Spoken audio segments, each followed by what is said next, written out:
This is Robin Hensel. Our program today is on Church and State, the local view. Today is May 8th, 2017.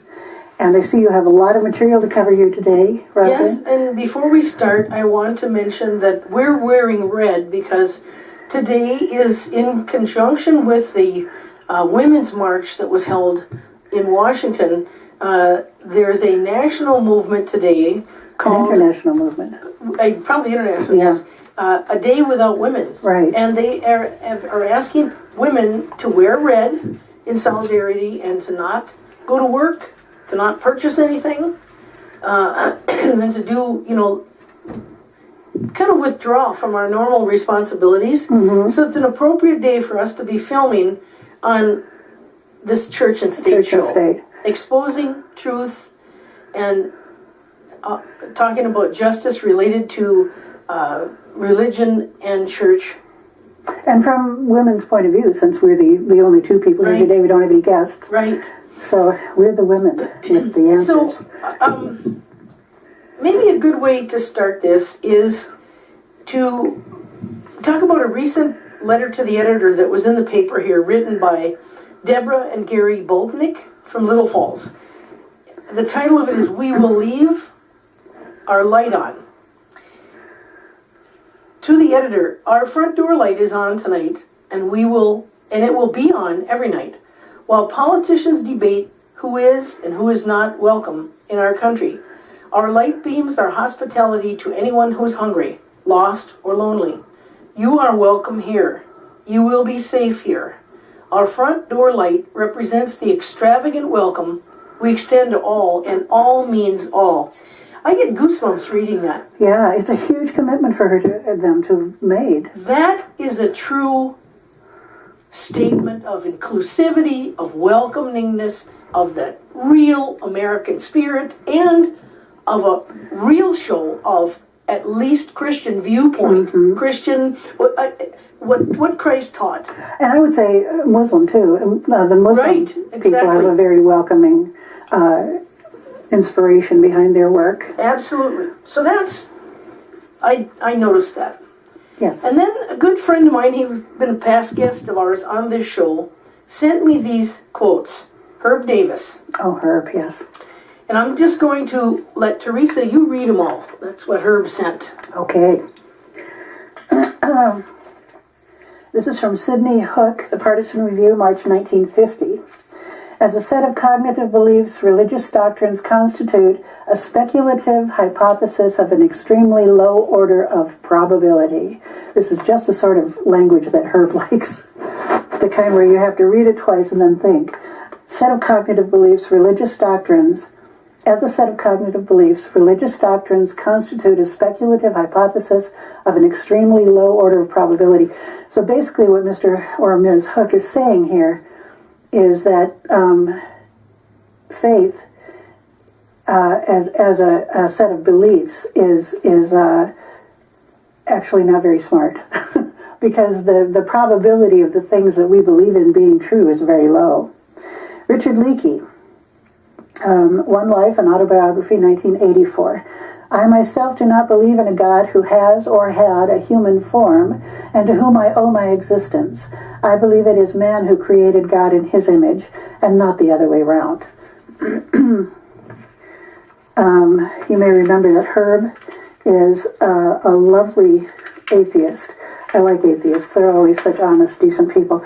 They always have been in my experience. Mm-hmm. There are serious problems. This is from the 1996 Nobel Prize winner in chemistry, Sir Harold Walter Kroto. There are serious problems confronting society, and a humanitarian God would not have allowed the unaccountable atrocities carried out in the name of any philosophy, religious or otherwise, to happen to anyone, let alone to his or her or its chosen people. The desperate need we have for such organizations as Amnesty International has become, for me, one of the pieces of incontrovertible evidence that no divine or mystical creator, other than the simple laws of nature, exists. I am a devout atheist. Nothing else makes any sense to me, and I must admit to being bewildered by those who, in the face of what appears to be so obvious, still believe in a mystical creator. And there's one more. Phil Plait, P-L-A-I-T, in a talk at a conference put on by the James Randi Educational Foundation, held in Las Vegas in July 2012. James Randi is a skeptic and a mythbuster. He's been at it for many decades, actually. How do you convince someone they're not thinking clearly when they're not thinking clearly? What we're actually saying is no magic, no afterlife, no higher moral authority, father figure, no security, and no happy ever after. And this is a tough sell. I would say so. Very tough sell. In fact, it sounds like despair to me. Abandon hope, all ye who enter earth. Well, Herb and Reith are going to join us at another future church and state show. Weren't able to come today, but in that he sent me that, I thought it was important to read that. Herb and Reith are an interesting couple. She's very mystical, and he's very hard bottom line. It's interesting to see them together. Now, I forgot to mention that letter to the editor in the Morrison County Record, we will leave our light on, written by Deborah and Gary Boltnick of Little Falls, also was published on the same day as this Don't Accommodate Muslim Students, written by Chad Olson of Fort Ripley. And Chad Olson is, at least he used to be, the president of the Central Minnesota Tea Party Patriots. Oh, okay. And he writes this, so obviously different than the Boltnicks. It's time for the residents of Morrison County to demand the resignation of Superintendent Steve Jones. He's done a poor job, especially in regard to refugees who are currently enrolled in the Little Falls School District. He's awarded special privileges, including prayer rooms for Muslims, while excusing Muslim girls from wearing gym uniforms. Allowing special privileges to newcomers will not help them assimilate to our culture. The next group that comes along will demand even more special treatment from our school district. Look no further than St. Cloud. Aside from all the trouble St. Cloud has brought upon themselves, they have installed footbaths, hired interpreters, while putting great demands on the school system through legal action. Little Falls is not St. Cloud, but allowing prayer rooms and teaching Islam in world history class while ignoring Christianity is one step closer. Maybe first educate the school board that Islamic prayer can be postponed when circumstances are difficult. Quran Doctrine, Surah 4:28, example, disruption of class education. Superintendent Jones needs to go. And then there was a follow-up rebuttal of that by Superintendent Jones, and maybe another article in the paper. But that is, in my opinion, sort of opposite of what the Boltnicks did. Well, let's take a look at it. I mean, I'll play Chad. I'll be the devil's advocate. Some of what he's saying makes a certain amount of sense. In fact, can I see his letter so I don't misquote him? Among the things he's saying is that Islam is being taught. Well, so is Christianity but he says that they're ignoring Christianity, allowing teaching Islam in world history class while ignoring Christianity is one step closer. And it seems to me if you're going to teach one, you ought to teach the other, or you ought to teach neither and leave that to the imams and the pastors of the students who are in question here. I don't see prayer rooms for Muslims being a special privilege unless it's some huge, gorgeous, beautifully appointed room. If it's just a classroom-sized room where the children and the students can go, I don't see that as a huge sacrifice on anyone else's part. Well, Jones clarified there's one teacher who was offered their room when it's not in use for anyone to come in and pray. Okay. Well, and students of Christian belief do it all the time. Okay. And they're allowed to pray in the lunchroom, and they are allowed to pray at the pole on a special event. I've had for years, even when my youngest generation, was in the middle school. They were allowed to, if they wanted to go participate in that's called Meet Me at the Pole. And it's a Christian event. Okay. Been done for years and years in this city. Well, is it Christian or is it sort of multi-religious? religious? No, it's a Christian-based okay. organization that orchestrates that. All right, all right. But I do want to say this. Excusing Muslim girls from wearing gym uniforms is, to me, sensible and necessary. If Muslim girls are not allowed to show parts of their bodies that a regular gym uniform would show, then see, here's my question. Who's making a huge sacrifice so that these girls can wear a little more... Nobody. Nobody. It's not like it costs somebody else if a girl wants to wear long pants instead of shorts in gym or a skirt. So arguing that this comes from the sense of scarcity. There's only so much to go around it. If you get something extra, it comes out of my pot. And that's not the case. In most religious discussions and arguments, there is no pot where somebody else has to sacrifice if anybody else gets something special. So I'm all for excusing Muslim girls from wearing gym uniforms. And as far as assimilating to our culture is concerned, schools are all about culture. If there are a few little places in the school day where a student can have his or her own culture and the comfort of that, that's fine. But the rest of it is all American culture. They're not missing out on being enculturated because they're getting a couple of moments away from American culture. Well, that issue of changing into being allowed to be able to dress how you feel comfortable, as long as it isn't something provocative. And yeah, if your religion dictates that and it's respectful of your own faith or personal morals. If you just for some reason want to cover your body more, who should be able to tell you have to take more clothes off? Can't. Yeah. It's like Marine Le Pen in France being opposed to and saying that there should be a law disallowing burqas or yarmulkes or burkinis, the full dress swimming suit, to be allowed in France. She recently said it wasn't French to be wearing a burkini, that France is all about Brigitte Bardot. It's true.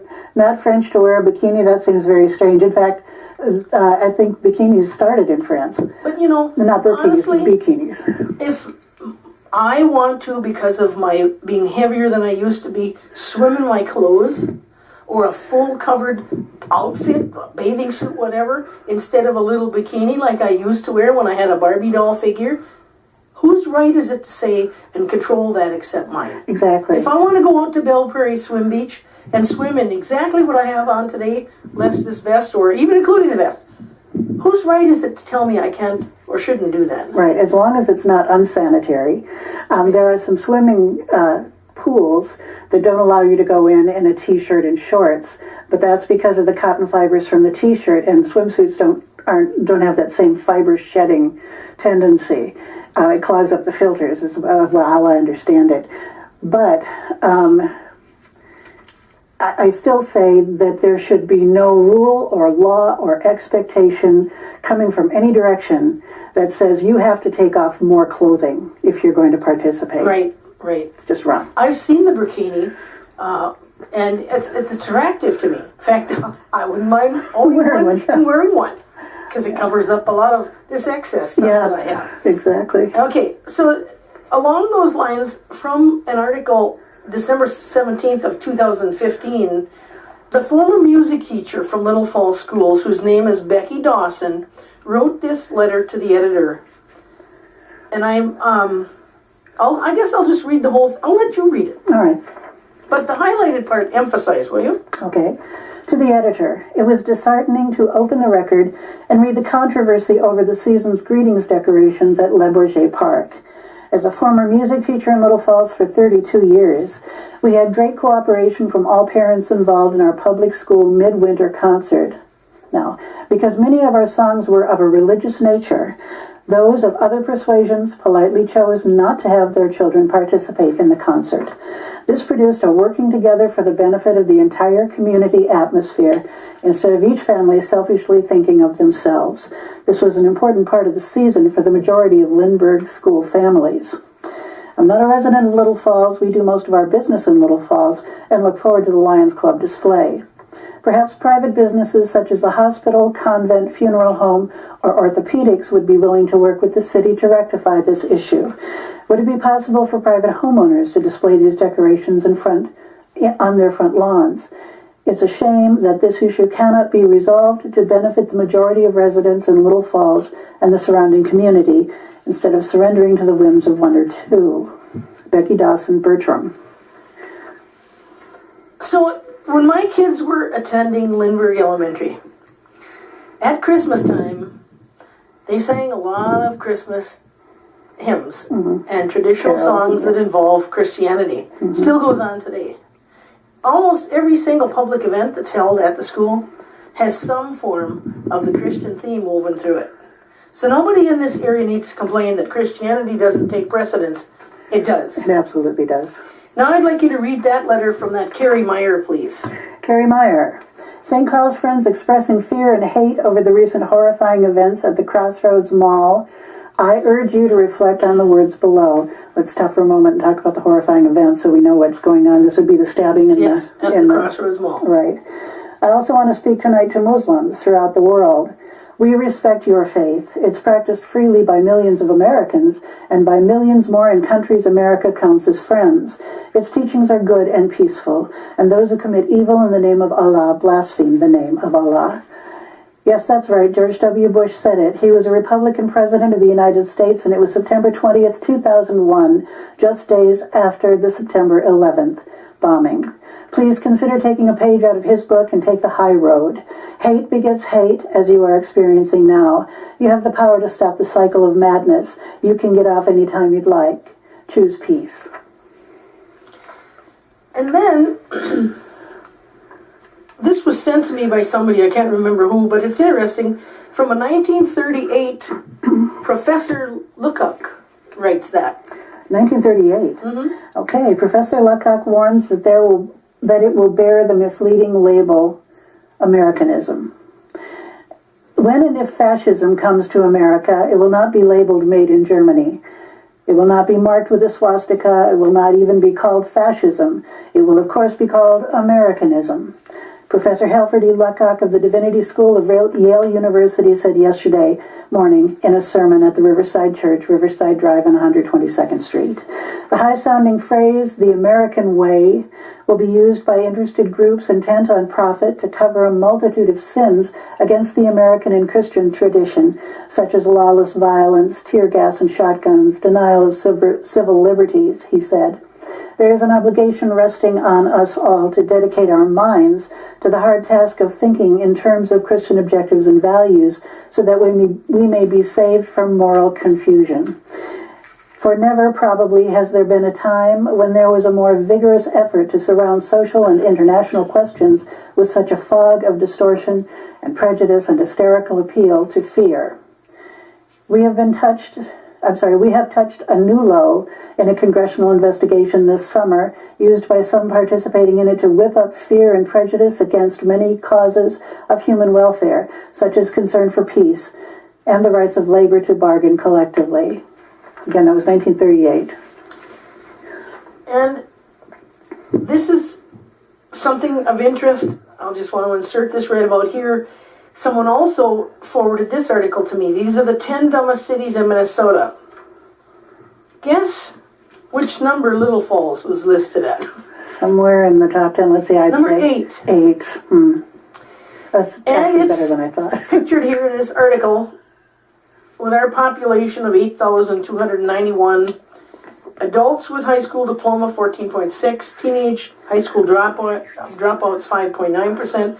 Located in central Minnesota, Little Falls has the 9th highest rate of adult residents without a high school education in the state. And now, why that matters is because I think that has something to do with why Morrison County had the highest rate, 73% of votes going to Donald Trump. Mm-hmm. Well, it's true. I mean, the demographics have shown repeatedly that better educated people were voting for other candidates. So that's really no surprise. And it isn't always just a function of education. Although it's true that if you've got a 4-year degree, you tend to be a better rounded individual because you've been shown different points of view that you may not have come across without an education. But there are many uneducated people who are quite intelligent and very capable of making hard decisions and thoughtful decisions. So I just want to throw that in there. Okay. And there are a lot of educated people who cannot seem to pull themselves together. This is the next thing I'd like you to read, but I'll go with this first, and only the highlighted stuff on there. That's from Lutheran Social Service. This is Ray McGovern, a friend of mine and friend of Clean Raleigh's. He's also on the committees that she's on, intelligence officials for professional sanity or something like that. And Ray McGovern is a whistleblower and a very prestigious guy.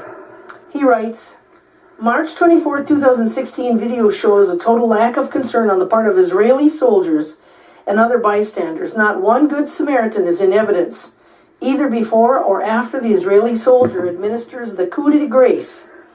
Only evident concern is to steer traffic around the streaming blood. Impression that a wounded dog would have gotten more sympathy and attention. U.S. tax money enables such inhuman behavior.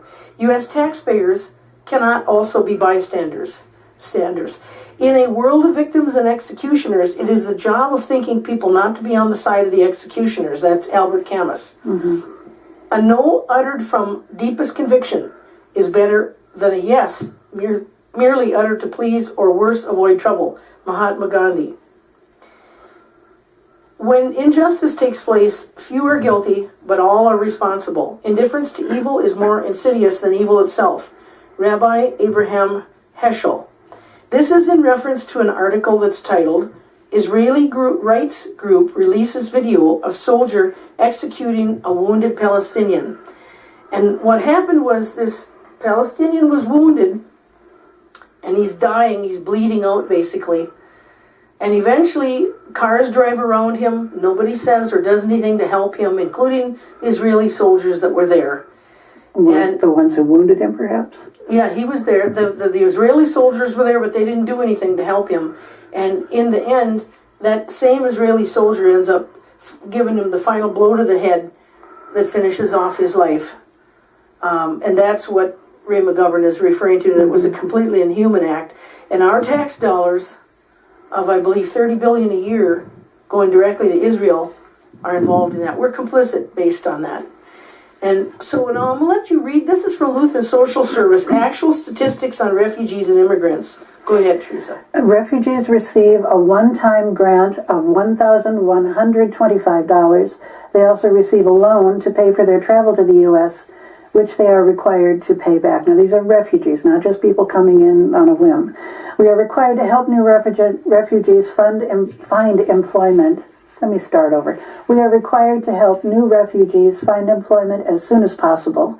Some refugees receive government-supported social services, just as many other Minnesotans do. Getting and keeping employment when one is new and English is a new language is hard. All immigrant groups have gone through this sort of adjustment until they have gotten a foothold in our country. Sorry, I got to turn the page here. American public policy since World War II has supported resettling refugees from conflict areas and providing tax-paid social services to help them get integrated into American communities.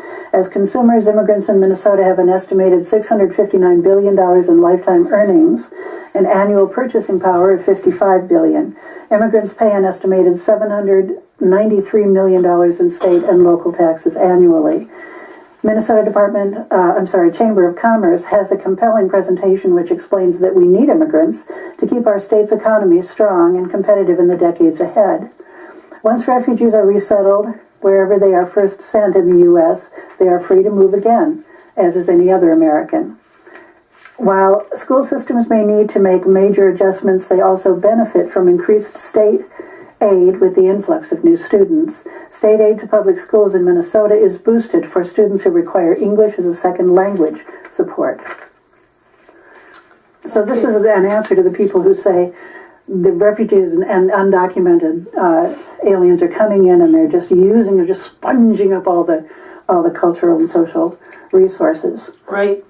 And this is from an article another different friend sent me, how Christians created Donald Trump.